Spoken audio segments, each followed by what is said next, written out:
Alan, hello. So, gusto nyo ba makabahay dito sa Pacific Town, Barangay Halang? Ayan po. Ito po yung susi po ibigay ko sa inyo kapag maka-avail na po kayo dito ni Pacific Town. Ayan no. So, discuss ko lang po konti. Ito si Pacific Town. So, yung reservation po ni Pacific Town, para po maka-reserve kayo, para po ma-hold natin yung unit, yung block and lot na pili niyo. Ayan po no. 5,000 lang po yung reservation ni Pacific Town. So yung amor po niya, monthly amor, nasa 11,000 lang po. Ganyan po kamura si Pacific Town po, no? Ayan.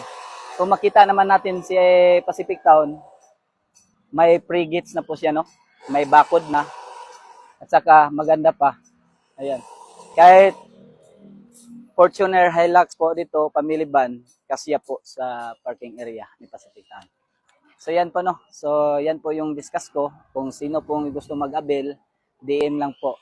Para po ako makapag-assist sa inyo o maka-tour po ko kayo dito sa Pacific Town. At saka ipakita ko sa inyo kung gaano kaganda si Pacific Town. At saka klase, sa safety, affordable pa.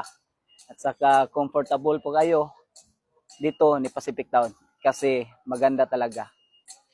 Ayan. Thank you po. At saka ito na yung susi mo sa buhay mo.